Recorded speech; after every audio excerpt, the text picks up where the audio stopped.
मुचकुंद द्वारा भगवान का स्तवन।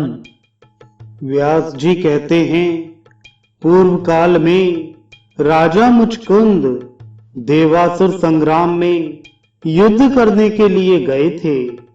वहां उन्होंने बड़े बड़े दैत्यों को परास्त किया। युद्ध समाप्त होने पर उन्हें नींद सताने लगी। तब उन्होंने देवताओं से दीर्घ काल तक निद्रा में पड़े रहने का वरदान मांगा। देवताओं ने कहा, राजन, जो तुम्हें सोते से उठा देगा वह तुम्हारे शरीर से उत्पन्न हुई अग्नि से तत्क्षण जलकर भस्म हो जाएगा। इस प्रकार पापी काल यवन को भस्म करके राजा ने मधुसूदन से पूछा, आप कौन हैं? वे बोले, मैं चंद्रवंश के भीतर यदुकुल में उत्पन्न वसुदेव पुत्र श्री कृष्ण हूँ।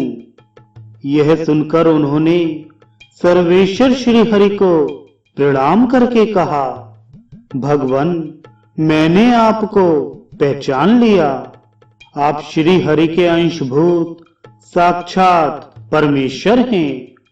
पूर्व काल में गार्ग ने कहा था, 28वें द्वापर के अंत में यदुकुल में श्री हरि का अवतार होगा।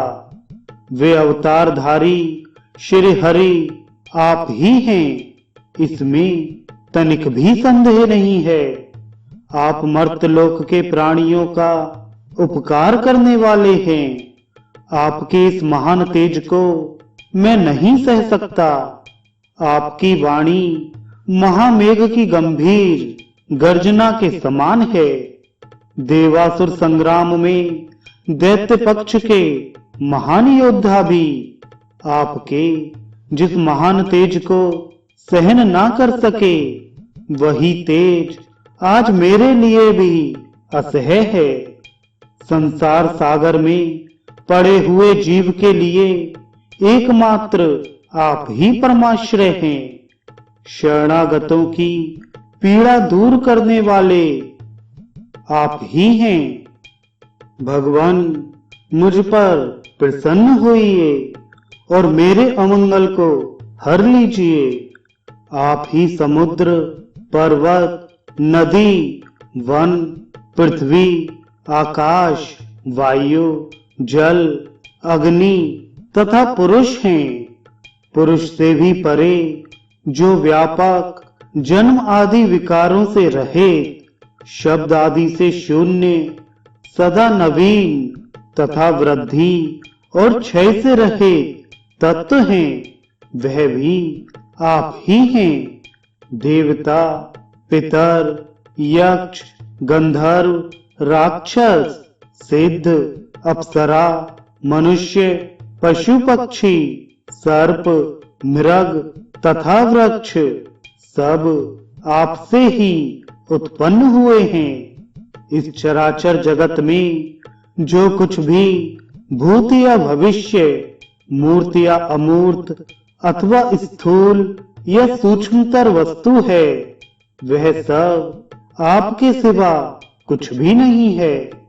भगवन, इस संसार चक्र में आध्यात्मिक आदि तीनों तापों से पीड़ित हो सदा भटकते हुए मुझे कभी शांति नहीं मिली।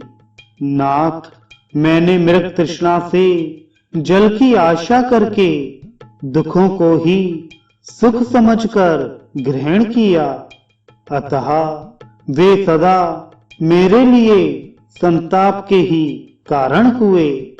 प्रभो, राज्य, पृथ्वी, सेना, कोश, मित्र, पुत्र, पत्नी, भृत्य और शब्द आदि विषय, यह सब कुछ मैंने सुख बुद्धि से ग्रहण किया, परंतु देवेश्वर, परिणाम में ये सब मेरे लिए संतापप्रद ही सिद्ध हुए हैं। नाथ, देवलोक की उत्तम गति को प्राप्त देवताओं को भी जब मुझसे सहायता लेने की इच्छा हुई, तब वहां भी नित्य शांति कहाँ है। आप संपूर्ण जगत के उद्गम स्थान हैं।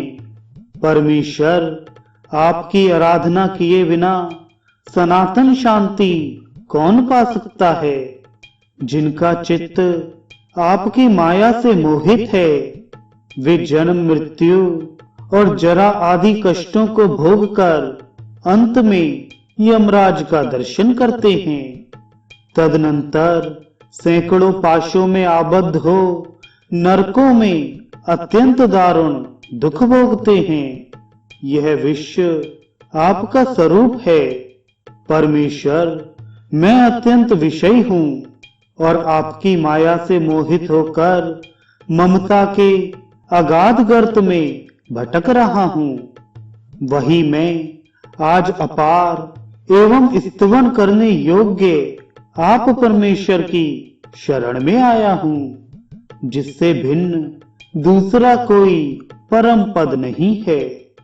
मेरा चित्त सांसारिक श्रम से संतप्त है, अतः मैं निर्वाण स्वरूप आप परम धाम परमात्मा की अभिलाषा करता हूँ।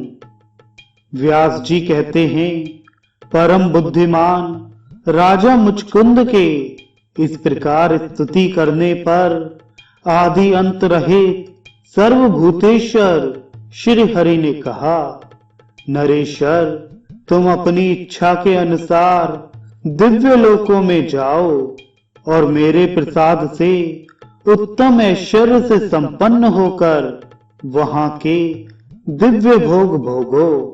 तत्पश्चात इस पृथ्वी पर श्रेष्ठ कुल में तुम्हारा जन्म होगा।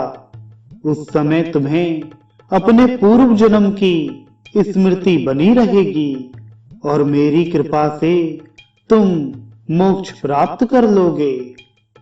यह सुनकर राजा ने जगदीश्वर भगवान श्री कृष्ण को प्रणाम किया और गुफा से निकलकर देखा तो सब मनुष्य छोटे छोटे दिखाई दिए।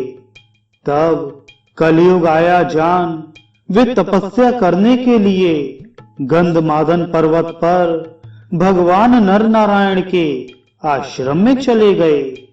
श्री कृष्ण ने भी युक्ति से शत्रु का वध कराकर मथुरा में आ हाथी, घोड़े और रथ से सुशोभित उनकी सारी सेना अपने अधिकार में कर ली तथा द्वारका में ले जाकर राजा उग्रसेन को समर्पित कर दी। अब संपूर्ण यादव शत्रुओं के आक्रमण की आशंका से निर्भय हो गए।